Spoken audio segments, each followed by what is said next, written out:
Hello friends, welcome to my channel again.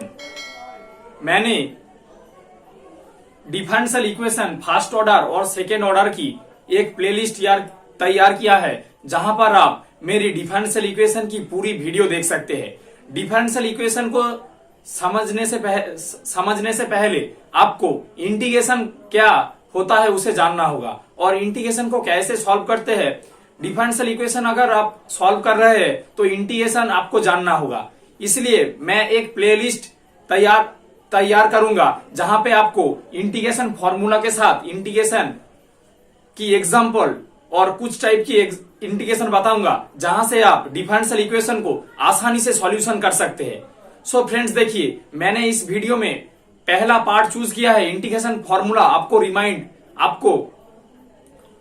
आपको recall करूंगा। आपने क्लास 12 में पढ़ा होगा, लेकिन फिर भी मैं इंटीग्रेशन फॉर्मूला को आपको थोड़ा दिखाऊंगा। सो फ्रेंड्स, देखिए, इंटीग्रेशन फॉर्मूला में पहला फॉर्मूला आता है x to the power n dx equal to x to the power n plus 1 upon n plus 1। So friends, अगर आपके पास कोई भी algebraic function x to the power n dx की इंटीग्रेशन निकाला बोलता है, तो आपको इसका इंटीग्रेशन आएगा x to the power n plus 1 upon n plus 1 plus C, जहां पर सी आर्बिट्ररी कांस्टेंट है। आपको याद रखना होगा n की वैल्यू -1 नहीं होनी चाहिए।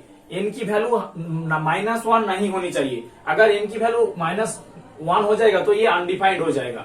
सो फ्रेंड्स, मैं आपको पहले एक एग्जांपल देके दिखाता हूं। मैंने n की वैल्यू 2 माना है, तो x² dx की इंटीग्रेशन क्या होगा। सो फ्रेंड्स, देखिए, x to the power n plus 1 यानी कि x टू द पावर 2, यहाँ पे n की वैल्यू 2 प्लस फॉर्मूला में 1 अपॉन 2 प्लस 1। आपको याद रखना होगा, जब आप पावर पे लिख रहे हैं उसे डिवाइड करना पड़ेगा। इंटीग्रेशन डिफरेंशिएशन की ऑपोजिट है। डिफरेंशिएट में मल्टीप्लाई होता था, इंटीग्रेशन में उल्टा यानी कि डिवाइड होगा। तो ये आ जाएगा x³ अपॉन 3 प्लस सी। इंटीग्रेशन करने के लिए हमेशा एक आर्बिट्ररी कांस्टेंट रहता है, उसे देखिए सी। सो फ्रेंड्स, दूसरा फॉर्मूला देखिए। अगर आपके पास कोई भी इंटीग्रेशन dx अपॉन x लिखा है, तो उसका integration log x log mod x plus C होगा। ये बहुत ही इंपॉर्टेंट है। आपको डिफरेंशियल इक्वेशन को सॉल्यूशन करने के लिए ये टर्म बहुत ही यूज होता है। सो फ्रेंड, इसे याद रखिए। dx अपॉन x आता है, तो ये आता है log mod x plus C. So friends, तीसरा देखिए, एक्सपोनेंशियल फंक्शन की इंटीग्रेशन क्या होगा। Exponential function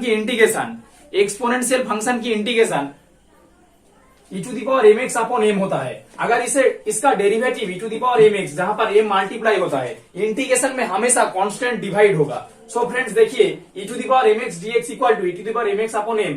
m is a constant, m कोई भी कांस्टेंट है, और इसका particular example e to the power dx equal to जहां पर m की वैल्यू 1 है। सो फ्रेंड्स, मैं आपको एक एग्जांपल लेके दिखाता हूं। मैं m की वैल्यू 3 चूज करता हूं, तो ये आ जाएगा e to the power 3x dx। So friend, इसका इंटीग्रेशन क्या होगा।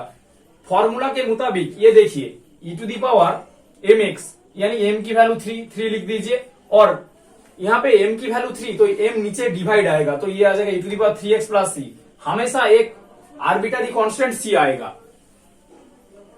सो फ्रेंड्स, देखिए, चौथा एग्जांपल देखिए। अगर आपके पास कोई भी a to the power mx dx function है, तो उसका integration a to the power mx upon m log a हो जाएगा, जहां पे log की बेस e है। सो फ्रेंड्स, देखिए, अगर आपके पास कोई भी function a to the power mx dx given है, तो उसका integration a to the power mx लिखिए और m इंटू log a से डिवाइड कर दीजिए। मैं आपको एक एग्जांपल देके दिखाता हूं। मैं m की वैल्यू 2 मानूंगा, तो ये आ जाएगा a to the power 2x dx का इंटीग्रेशन क्या होगा। सो फ्रेंड्स, कुछ नहीं है, a to the power mx यानी कि a to the power 2x पहले लिखिए, और नीचे m log a। m की वैल्यू क्या है, यहाँ पे 2 है, तो ये आ जाएगा 2 log a, जहां पर m कोई कांस्टेंट है। इसका पार्टिकुलर वैल्यू देखिए। अगर a to the power x dx आता है, तो इसका इंटीग्रेशन आता है a to the power x log a plus C. So friends, देखिए, अब ट्राइगोनोमेट्रिक फंक्शन यानी कि साइन कॉस टेन, इसका देखिए, साइन की डेरिवेटिव होता है cos x, लेकिन साइन x की इंटीग्रेशन माइनस होगा, क्योंकि इंटीग्रेशन डिफरेंशिएट की ऑपोजिट है। तो sine m x dx equal to minus cos m x upon m plus C, where m is a constant. इसका पार्टिकुलर एम की वैल्यू अगर 1 पुट करेंगे तो ये आ जाएगा sine x dx integration sine x dx equal to minus cos x plus C. आपको याद रखना होगा अगर इंटीग्रेशन में साइन आता है तो माइनस कॉस होता है, अगर डिफरेंशिएट होता है तो सिर्फ कॉस एक्स आता है। सो फ्रेंड्स एक एग्जांपल देखिए, अगर यहां पे आपको साइन 3x dx गिवन है तो इसका इंटीग्रेशन आप सीधा कर दीजिए तो ये आ जाएगा माइनस सामने आएगा cos 3x अपॉन 3 से डिवाइड होगा तो ये प्लस सी, तो इसका इंटीग्रेशन आ जाएगा। सो फ्रेंड्स देखिए cos x, अब cos फंक्शन की देखते हैं। डिफरेंशिएट यानी कि डेरिवेटिव में cos x की डेरिवेटिव माइनस साइन एक्स होता था, लेकिन इंटीग्रेशन में उल्टा होने के कारण सिर्फ साइन एक्स हो जाएगा। फ्रेंड्स आपको याद रखना होगा cos mx dx की इंटीग्रेशन हमेशा sine m x upon m plus C होता है, जहां पर एम कांस्टेंट है। इसका पार्टिकुलर एग्जांपल देखिए, अगर एम की वैल्यू 1 होता है तो cos x dx का इंटीग्रेशन होता है sine x plus C. So friends देखिए एक और tan x की डेरिवेटिव होता है sec square x. So friends देखिए अगर आपके पास integration sec square m x dx है तो आपको sec square m x dx को जब आप इंटीग्रेशन करेंगे तो ये आ जाएगा tan mx upon m plus C.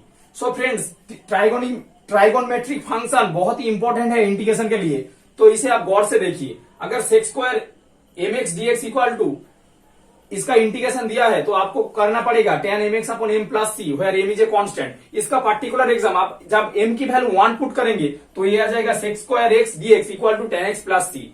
So friends trigonometric function की और एक फंक्शन है cosec square m x dx। अगर कोसेक स्क्वायर एम एक्स की इंटीग्रेशन करते हैं तो आपको देगा minus cot m x upon m plus C, where m is a constant, जहां पर cosec m equal to particular value जब 1 पुट करेंगे तो ये आ जाएगा cosec square x dx equal to minus cot x plus C. So friends देखिए formula number 9 देखिए, sec m x tan m x equal to, अगर सेक एक्स टेन एक्स आता है तो इसका integration equal tan mx upon m plus C, जहां पर सी arbitrary constant है। अगर मैं एक जनरल लूंगा तो m इक्वल टू 1 पुट करूंगा तो ये आ जाएगा sec x tan x equal to tan x plus C. So friends formula number 10, अगर integration cos x mx cot mx dx आता है तो सो फ्रेंड्स इसको याद रखने के लिए देखिए, पहले cos x mx cot mx आता है तो minus cos x mx upon m plus C आता है। पहला लिखिए और सामने माइनस लगाई, जब आप लगाएंगे तो ये कोसेक mx cot mx की इंटीग्रेशन बन जाएगा। सो फ्रेंड्स मैं आपको एक वेरी इंपॉर्टेंट फॉर्मूला बताने वाला हूं जहां पर आप इंटीग्रेशन में बहुत यूज आता है और स्टूडेंट को याद नहीं रहता है कि इसका इंटीग्रेशन क्या होता है। सो फ्रेंड्स फॉर्मूला देखिए, पहला फॉर्मूला नंबर 1 देखिए, अगर आपके पास इंटीग्रेशन tan x dx आता है तो इसका इंटीग्रेशन होता है log mod of sec x plus C. So friends इसको आप minus log cos x plus C भी लिख सकते हैं, सामने माइनस लगाने के बाद cos x प्लस सी लिख सकते हैं। फॉर्मूला नंबर 2 देखिए, अगर cot x dx की इंटीग्रेशन आता है तो आपको log sin x plus C आता है। सो फ्रेंड्स देखिए अगर tan आता है तो sec आएगा, cot आता है तो sin आएगा, इसे याद रखिए। सो फ्रेंड्स अगर आप देखिए sec x dx का इंटीग्रेशन क्या होगा, sec x dx का इंटीग्रेशन होगा log sec x plus tan x। ये बीएससी में बहुत यूज आता है। डिफरेंशियल इक्वेशन को जब आप सॉल्यूशन करेंगे तो आपके पास अगर sec x dx आ जाता है तो अगर इस फॉर्मूला की जगह आप हमेशा log sec x plus tan x लिखेंगे। सो फ्रेंड्स फॉर्मूला नंबर 4 देखिए, अगर इंटीग्रेशन कोसेक dx आता है, कोसेक x dx आता है तो इसका इंटीग्रेशन होता है log cos x minus cot x plus C, और इसे आप क्लास 12 की तरह log tan x upon 2 plus C में भी लिख सकते हैं। सो फ्रेंड्स मैंने आपके साथ बहुत ही इंपॉर्टेंट फॉर्मूला डिस्कस किया है। पिछले वीडियो में मैं एक इंटीग्रेशन टाइप को लूंगा और उसे सॉल्व करके आपको दिखाऊंगा। Thanks for watching me, please subscribe my channel.